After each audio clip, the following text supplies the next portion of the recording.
Originally, I had planned to start out my BattleTech video adventures talking about Comstar. I mean, Comstar is one of the best parts of the setting, at least in my humble opinion, but there's a problem that I soon discovered about BattleTech lore. See, Warhammer lore is often joked about as this insurmountable wall that's almost incomprehensible for a new person. And to be fair, it's certainly daunting to get info on the subject if you have no idea what the hell a Primarch is or why this one German guy keeps going on about being a prince and an emperor. But that being said, there's usually a few roots everything traces back to fairly simply. You can describe the Imperium as evil Catholic space crusaders that worship a god emperor, and everything can kind of go down from there. And if nothing else, Chaos did it as a reliable explanation about 80% of the time, because who needs interesting motives when there are canonically at least 4 different Satans in your universe? But with BattleTech, I just keep finding more roots that everything springs from. Everything keeps spiraling downward, and there's more and more lore, and everything keeps building in on itself. I suppose I can say blame that dickhead Amaris for the setting as a whole of BattleTech, but who the hell is Amaris? What do you mean the Amaris Civil War is also the Star League Civil War? What the hell is the Periphery, and why is it simultaneously incredibly important and not at all worth worrying about? Why are people watching The Color Black? See what I mean? Now, I'm sure that most of this is just I'm new to this little universe, but for that same reason, I'm gonna hold back on diving into specific factions and all that stuff for now. I'd like to at some point give them the justice they deserve, not get half of what I'm gonna say wrong, you know? Instead, let's pull back and stick to what I know. Do or don't. I think it'll be fun to give a general overview of what BattleTech is all about, what you can expect, what's good and bad, and all that other stuff like what I usually do for a Warhammer army. So with that in mind, I'd like to ask 2 things of you. If you're a Warhammer fan, I ask that you give this new universe a chance, because it really is something interesting and unique to say the very least. If you're a BattleTech fan already, well,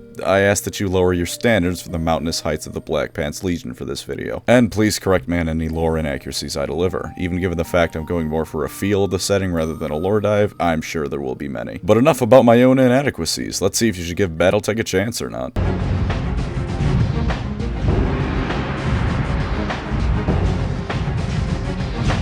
BattleTech is a tabletop wargame started in literally 1984 by FASA Corporation, and has since traded hands in some way, shape, or form between about half a dozen companies. It was at first known as Battle Droids before LucasArts took them to Pound Town over the word droid in the name. It takes place in several different time periods, but as a rough setting point, let's go with the years 3000 to 3100 for when you'll see most games take place. The timeline does go before and beyond that, but from what I've gathered, most people play games in that time period because it's the most interesting one. Lately, BattleTech has been enjoying a bit of a growth in popularity for a variety of reasons, from Games Workshop shooting itself in the foot a few years back, as it does every now and then, causing fans and content creators to migrate over, to new plastic kits coming out in force. The titular battle mechs were invented in the 2300s when the Terran hegemony, the people who controlled Earth, which is now called Terra because Latin sounds cool to sci-fi writers, tested them out to great effect on everyone who wasn't the Terran hegemony. Blueprints were stolen, designs copied, and soon enough everyone had their hands on a battle mech. From this point on, warfare is now decided with the big stompy robots shooting the ever-loving crap out of each other, as God no doubt intended. Humanity in BattleTech has gone through several technological and cultural renaissances, only for it to break down and implode on itself shortly after each. The most prominent example was when the Star League, the classic federation of almost all of humanity that sci-fi franchises love, collapsed into a massive civil war because of that aforementioned dickhead Amaris. He decided to off the current leader and take control himself in a massive coup that almost failed immediately. That's what happens when you don't deal with the bodyguards before you kill the leader rather than after. In the end, he did ultimately fail, but Star League was swiftly only ever referred to in the past tense, and the 5 interstellar nations that owned the territory making up the Star League swiftly began to beat the shit out of each other. Each of them were desperately trying to remake it in their own image, much like Europe historically has tried to do every 5 minutes with the Roman Empire. These successor states, as they are now known, vie for dominance to see which of them would become the next Star League. Of course, none of them ever could for a variety of reasons. The biggest one, of course, being we need a wargame to happen, but there are actual in-universe reasons as well. The first is that there were 5 of these successor states. While they all have varying levels of power and influence, if any one of them focused all their power on one other successor state in particular, the other 3 would swiftly dogpile them and send them to the grave alongside the Star League. The other reason is that technology in BattleTech, much like 40k, is rather regressed from what it was. While it's not quite as bad as Warhammer, the Star League's collapse and the following succession wars between the states caused everything to go straight to hell. Several hundred years of essentially non-stop war will do that to a civilization, it turns out. And while blowing up a couple of factories and killing a couple scientists is par for the course, when you blow up 90% of them and kill almost almost everyone, that's a different story. Lost Tech, as it's called in the setting, is everything from farming equipment to the mechs people fight in. New breakthroughs in tech and production of higher-end equipment is so rare that a common sentiment among the armed forces is to shoot the cockpit of a mech in order to kill the meat, save the metal, which aside from being economical is also rad as hell. And yet another reason everything sucks is that it turns out we should always watch companies like AT&T or Verizon, because the moment we fail to pay our phone bills on time, they're gonna come knocking with enough military force to embarrass the US. Comstar, the friendly neighborhood telecommunications company that keeps the FTL communications running through their HPG network, have a side gig of executing people who try to research new things and ensuring that the successor states always fail in reunifying the Star League. Whether or not they're morally right to be doing this is a complicated question, but between Comstar, the balance of power, and never-ending war means that technology is a bit scuffed to say the least. And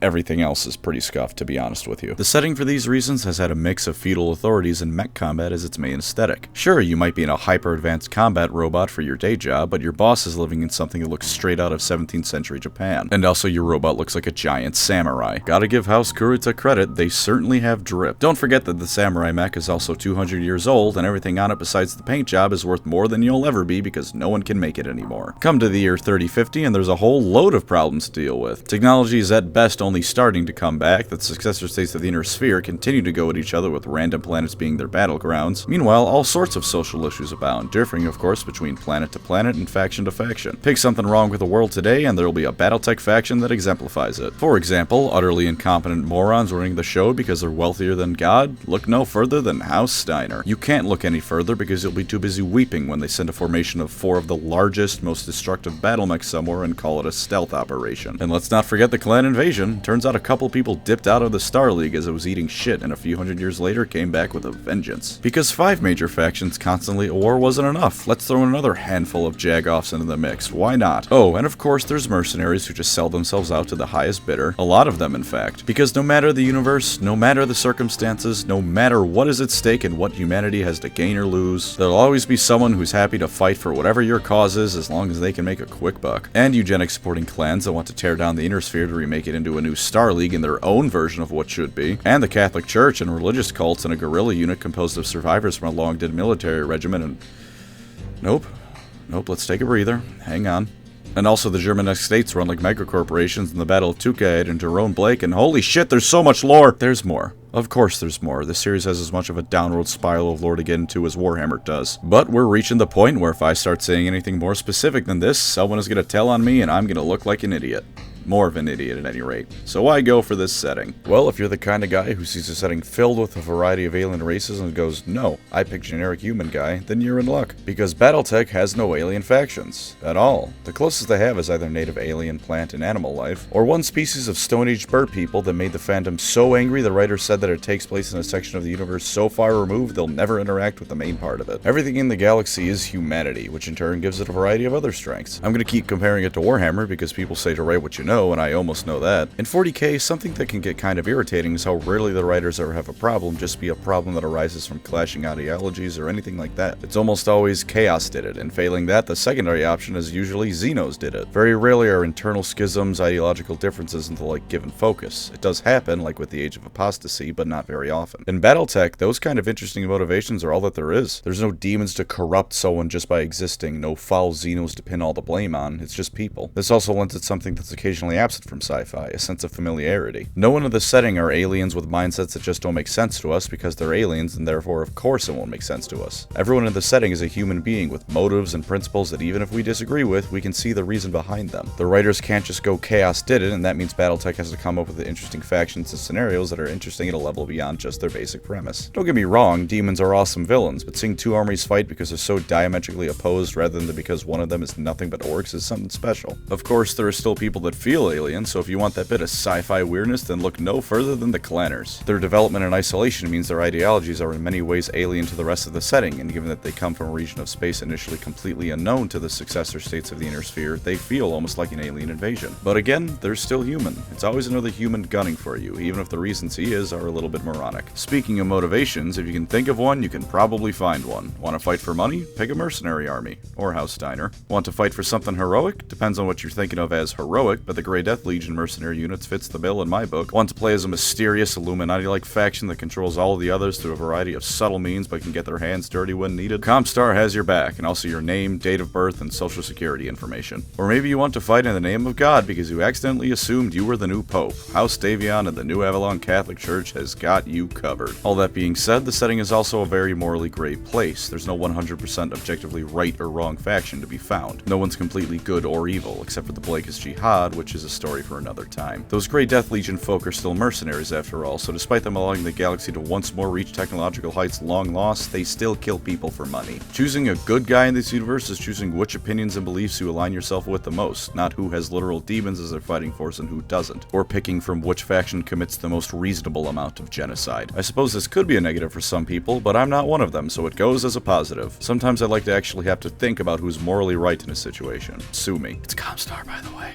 Now, I probably should have started with this one, but if you like giant robots, you can't get better than BattleTech. I mean, they're called battle mechs, what did you expect? The standard form of warfare in this universe is to get on a robot the size of a townhouse and go wreck shop. There are still other options, however. It's not all mechs. Tanks, aircraft, infantry, we've got them all here. It's just that the mech is kind of the main selling point. And there's a lot of mechs, dozens of those bastards even. You are absolutely spoiled for choice in this setting, and for tabletop itself, buying those mechs is very cheap for the most part. $35 for a pack of 6, which when combined with the $30 for 5 means you have a game of BattleTech on your hands, my friend. Or maybe you're feeling wealthy today and want to spring for the $50 Clanner Invasion box. You get all this stuff. Let's just go check some real quick and oh wow, look at that, $55 rulebook.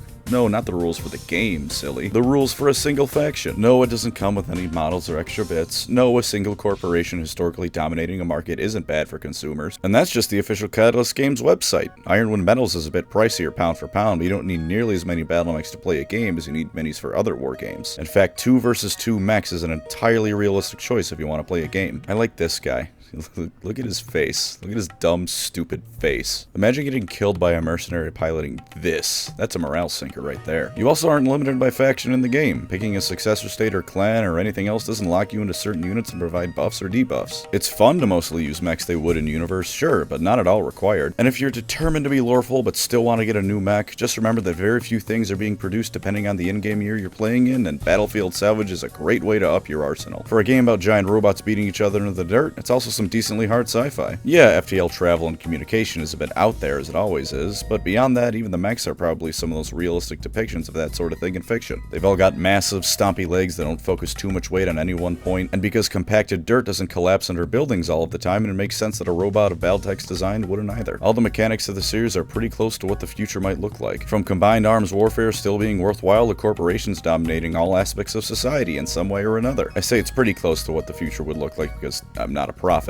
I can't actually see into the future, and I'm sorry to disappoint you on that one. I predict Games Workshop will make more Ultramarine products. That's all you're getting out of me. Also, you might think that the time span being only a few hundred years long isn't that conducive to stories. If you think that, please go read a real-life history book. Despite not being a 65 million year-long history, there's room for well over 100 novels to have fit in, with a million more well on the way. Also, something I really appreciate is that you can get an actual sense of meaning out of that time span. A 10,000 year long Imperium is kinda hard to grasp for most people. We just aren't built to think on that big of a scale. For reference, actual history itself has been going on for about 12,000 years. Before that, it was just cavemen. So all of real-life history can almost fit into the Imperium's time span. But 400 years for when most events take place in? Yeah, I can get a grasp on that. That's roughly how long America's been a thing, very first colonies included. I can get a handle on how long it took for the setting to grow and develop, for factions to form and alliances to shatter. Does this sometimes cause issues? Yeah, I mean, you might think it's weird technology regressed so quickly, but the benefits far outweigh the drawbacks of such a timescale. And lastly, and this is a massive credit to this game, BattleTech is perhaps the single most accessible war game on the planet, short of Risk if for some reason you want to count that. The basic rules are free online, and you can use literally anything as a model as long as it fits in a hex grid and has a distinguishable front, side, and back. Official models, paper cutouts, hell, use a D6 and just say which sides of it are forward, backwards, and sideways. It's all good. So if you look at certain war games and see that in order to play them you need to fork out a more than acceptable amount of C-bills, maybe consider switching over to BattleTech. Though BattleTech, of course, isn't perfect. If you do like aliens and all that crap, then yeah, stay as far away from here as possible. It is nice to get a human element in a story, don't get me wrong. I mean, I was complaining about Warhammer always defaulting to Chaos data not too long ago. But demons and aliens are cool, let's not kid ourselves. heroes, and it can be disappointing that they aren't around. Same goes for battles in space, ironically enough for a sci-fi universe. There are very good and legitimate reasons in-universe for why people take to the ground instead of blowing each other out of orbit most of the time. FTL engines are expensive and unwieldy, losing a battleship is exponentially more expensive than a mech, and no one can really make warships anymore. And space battles do still occur. I mean, you can't have a sci-fi setting without a few space laser fights. But that being said, those events are the exception and not the rule, especially when you get to the point of the lore where most games take place. Which can feel a bit disappointing for fans of, say, Star Wars, where the difference between a rave and a starship battle is really only how much ecstasy people are dropping at a given moment. In fact, BattleTech generally lacks fantastical things of any nature, which has its own appeal, but if you prefer the more outlandish takes on science fiction, then it might be best to pass on BattleTech. Personally, I think you'd be missing out, but I can only do so much to change someone's taste. Speaking of taste, while there not being any faction-specific units or abilities does mean you're never locking yourself out of models based on who you play. There's a reason Warhammer and video games like Overwatch and TF2 have done so well. People like when there's all sorts of different options and abilities to be had, whether it be because it tailors to someone's preferred playstyle or because it's just fun to see how much carnage you can cause between different options. BattleTech doesn't have that, which can be a bit of a letdown. Again, this is largely a matter of taste, but it's still something to keep in mind, especially if you're looking exclusively towards BattleTech as a war game and not as a setting. Something that is a bit of an actual criticism I have is that many times some of the lore events don't seem to make much sense. What comes to mind first for me is Comstar. Not them as a whole, they're fantastic, but they're founding. They got all the successor states to accept them as a neutral entity, given that they were the ones running the FTL communications network, and without that, everyone would be back to delivering messages manually 1,000 years in the future like Paul fucking Revere. The moment the houses agreed to this, they staged a coup and took over Terra.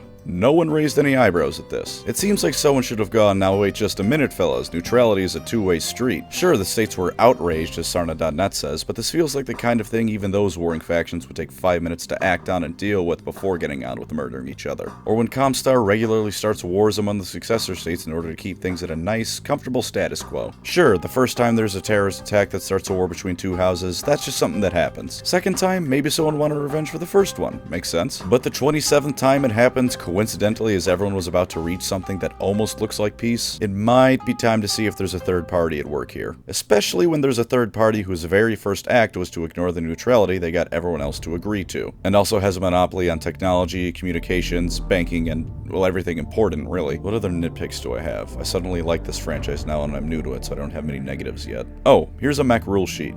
Yeah, I don't know what I'm looking at either. This probably all means something. Couldn't for the life of me tell you what, but it's gotta be important. 3.5e Dungeons & Dragons is already hieroglyphics to me. I have no idea what the fuck I'm looking at. So the rules of the game I'm fairly sure are a bit complex. Like, actually complex, not just there's 500 different rules you need to know, have fun reading a codex every other action you take to see what's going on. And I guess to end on a perfectly lukewarm note, there is a massive amount of lore to this franchise. 40k levels of massive. And at least a few of the books are apparently declared fictional in the universe. So now you gotta figure out which novel is just a story about a universe, and which novel is a story about a universe that's also a fake story in said universe. This is good because it's a massive rabbit hole of lore to get into. This is bad because it's a massive rabbit hole of lore to get into. If you thought your backlog of entertainment was bad enough already, add all the BattleTech novels to it. And Sarna.net. Go on, do it. Have you got anything better to do? I don't. Doubt you do either, to be honest. So there is the most basic analysis of BattleTech the internet has to offer. I've decided that barely knowing Warhammer lore wasn't enough for me, so now I'd quite like to barely know BattleTech lore too. I hope you're ready, because now I'm adding yet another universe to the scattershot of topics I like to cover at random. Thank you, of course, to my wonderful channel members. You are the HPG network to my Comstar, letting me assert my influence over people who didn't ask for it and would be better without it. If you'd like to support the channel, feel free to subscribe or become a member. Either way, thank you for watching and take care out there.